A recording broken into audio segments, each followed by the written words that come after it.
आप सबको नमस्कार। सर्वप्रथम इस धरा को नमन करती हूँ। आम्बेकर जी और यहाँ उपस्थित तमाम लोगों ने मेरा नाम चुना। मैं ये सोच सोच कर अभिभूत हूँ। मैं किस्मत वाली हूँ कि आप लोगों के समक्ष हूँ, आप लोगों के सामने हूँ और अपने दिल की बात कह पा रही हूँ। वैसे तो बीच में वो स्क्रीन की छाया होती है, वो पर्दा होता है, आज वो पर्दा भी हट गया है, तो और ज़्यादा प्रसन्न हूँ कि आपकी आंखों में आंखें डालकर सच कह पाऊंगी। मैंने पूछा मुझे क्या कहना है, तो मुझे कहा गया बस कह दो। तो मैंने कहा कोई विषय है, तो कि जो आप चुन लो वो विषय है। तो मैंने चुन लिया वसुधा का कल्याण। मैंने चुन लिया कि इस धरा का कल्याण विषय अगर ये है तो कोई विचारधारा ले आए, चांद ले आए, सूरज ले आए। अगर देश प्रेम सर्वोपरि है तो फिर सब कबूल है, सब चल जाएगा। कोई विषय चल जाएगा, कोई समाज चल जाएगा, कोई धर्म चल जाएगा, कोई पंथ चल जाएगा, कोई लिंग चल जाएगा। अगर देश प्रेम है तो सब चल जाएगा। और ये मैंने कहीं और नहीं, इसी जमीन पर, हिंदुस्तान में, भारत में हर आंखों में देखा है, उसे महसूस किया है। और वही काम मैं स्क्रीन पर भी करने की कोशिश करती हूँ। लोग कहते हैं आप कहते वक्त सोचती नहीं है, तो मैं कहती हूँ सोचती हूँ, इसीलिए कह पाती हूँ। और सोचती ये हूं कि अगर आज मैं रुक गई तो फिर मेरे बच्चे रुक जाएंगे, मेरे बच्चों के बच्चे रुक जाएंगे। तो जो गलत है कह दो, और जो सच है फख्र से कह दो कि ये सच है। और यही मेरी कोशिश भी रहती है। और इतना प्यार, इतना प्रेम मुझे मिलता है कि फिर मुझे पलट कर देखने की ज़रूरत नहीं पड़ती है।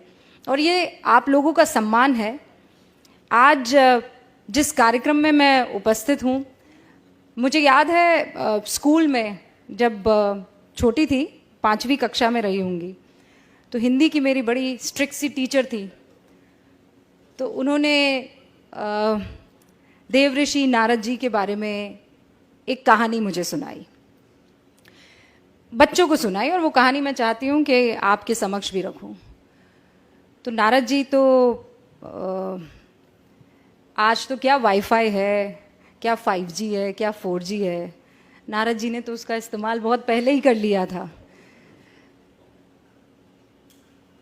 प्लेन व्लेन की ज़रूरत नहीं थी, वो टेलीपोर्ट करते थे, तीनों लोकों में जाकर अपनी बात कहते थे। तो कहानी ये शुरू होती है कि नारद मुनि अपने अंदाज में स्वर्ग लोक में घूम रहे थे, नारायण नारायण कहते हुए। तो अचानक उनको कुछ सूझी, तो उन्होंने भगवान का रुख किया और भगवान से कहा, आपसे एक प्रश्न पूछूं? तो भगवान ने कहा, पूछो।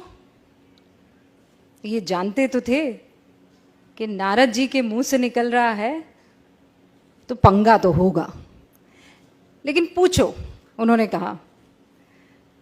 तो उन्होंने कहा, भगवान ये बताइए कि आपका सबसे प्रिय कौन है, आपके हृदय में कौन वास करता है, कौन है जो जिससे आप बेइंतहा प्रेम करते हैं, स्नेह करते हैं।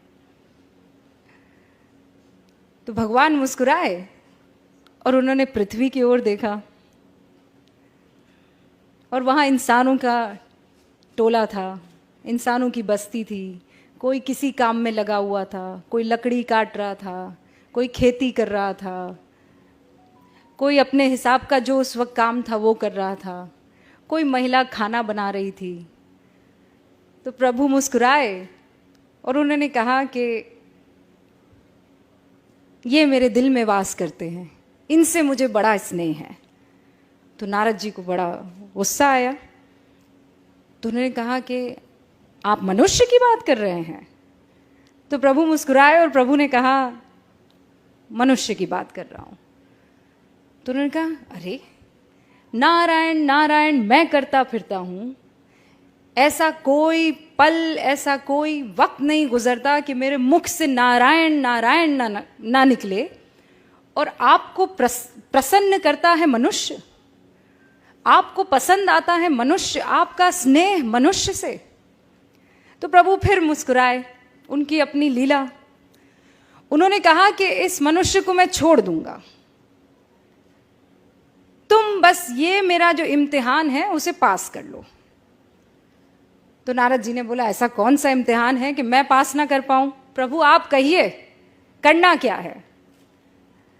तो प्रभु ने देव ऋषि को कटोरा दिया बड़ा सा, और उसे एकदम एज तक दूध में भर दिया, और प्रभु ने कहा कि अब इसे तुम तीनों लोकों में लेकर घूमो, पर ध्यान रहे एक बूंद दूध की नीचे ना गिरने पाए। तो देव ऋषि ने कहा कि अरे ये क्या बड़ी बात हो गई, ये तो मैं चुटकियों में कर दूंगा। तो उन्होंने कहा फिर मिलते हैं। और नारद मुनि जी कटोरा थामे, दूध से भरा लबालब, तीनों लोकों का भ्रमण करके आ गए। प्रभु के सामने पहुंचे, प्रभु मुस्कुराए, कहा लौट आए? तो नारद जी ने तानी हुई भुओं के साथ कहा, प्रभु लौट आया, एक भी बूंद ना गिरी? तो उन्होंने कहा ना, एक भी बूंद किसी लोक में ना गिरी। कहा ये तो बहुत ही गजब हो गया, इस बीच तुम मेरा नाम लेना कैसे भूल गए? तो उन्होंने माथा पकड़ा, उन्होंने कहा प्रभु ये तो बड़ी गलती हो गई, मैं सोच रहा था कि दूध ना गिरने पाए, मेरा तो सारा ध्यान दूध के कटोरे पर था, नारायण तो मुख से निकला नहीं। तो प्रभु फिर मुस्कुराए, और प्रभु ने कहा इसीलिए मुझे मनुष्य पसंद है, वो जिंदगी की हर तकलीफ से जूझता रहता है, वो हर मुश्किल से हर रोज गुजरता है, उसकी जिंदगी के कटोरे में परेशानियों का दूध लबालब है, लेकिन फिर भी वो मेरा नाम लेना नहीं भूलता है।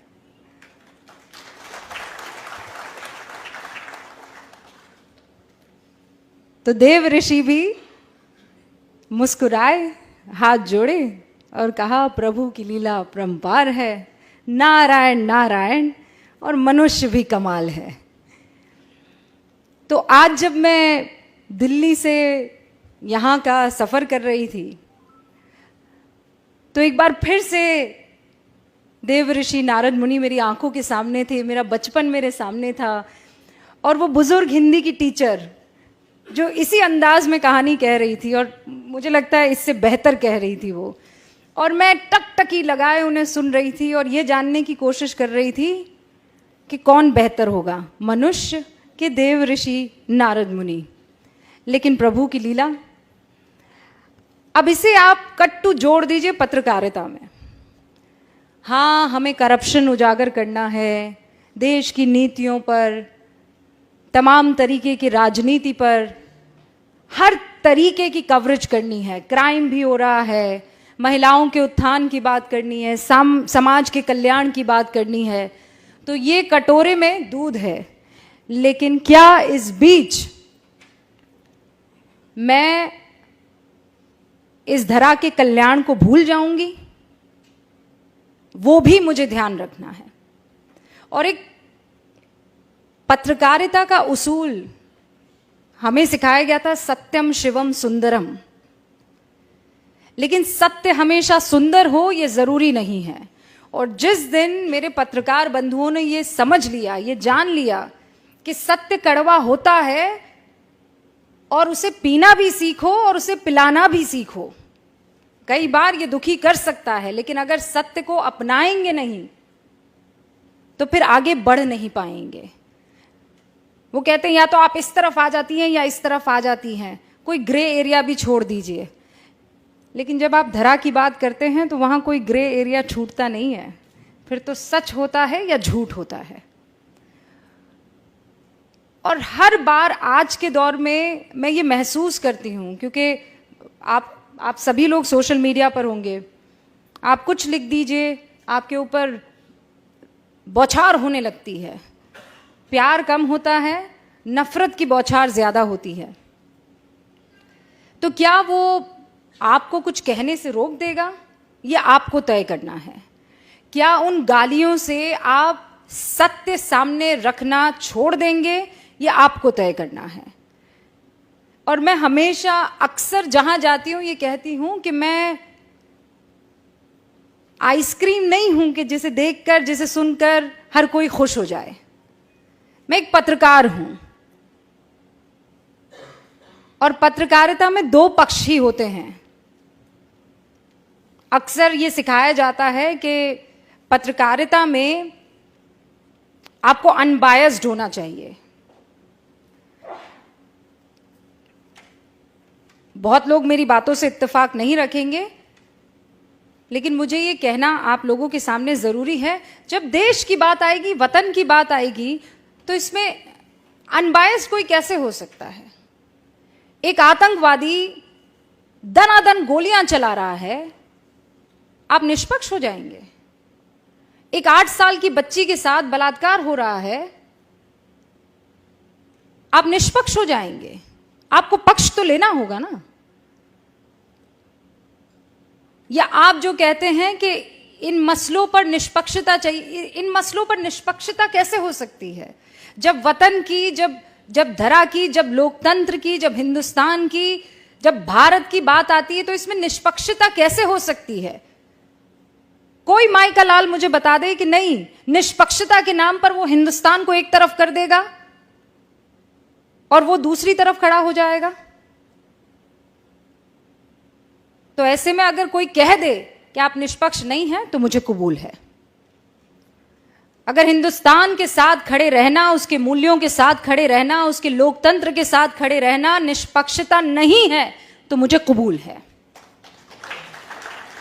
और उन तमाम पत्रकार बंधुओं से ये बात मैं बहुत साफ तौर पर कह देना चाहती हूं कि जिस दिन आप बेझिझक, बगैर किसी डर के, बेखौफ होकर अपनी बात रखने लगेंगे, तो फिर आपको तालियों की दरकार नहीं रहेंगी। फिर मुख से दुआएं ही निकलेंगी, आशीर्वाद ही निकलेगा।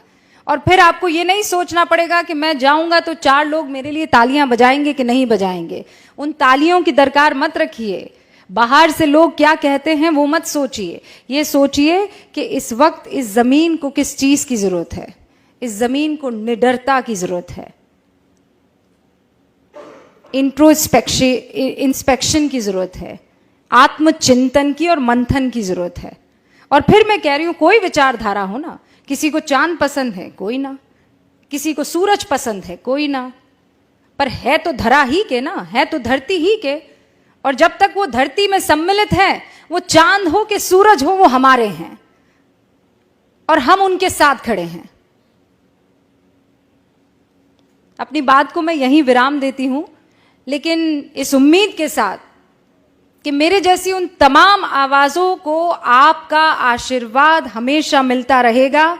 और जब तक आपका आशीर्वाद रहेगा, जब तक हिंदुस्तान की जनता की आंखों में जो ऐसी चमक मैं देख पा रही हूं, चमक रहेगी, हिंदुस्तान को विश्व गुरु बनने से फिर कोई नहीं रोक सकता है। एक बार फिर से आप सभी का बहुत बहुत शुक्रिया। और मुझे बहुत खुशी हुई आप सबके बीच में आकर अपनी बात रखने की।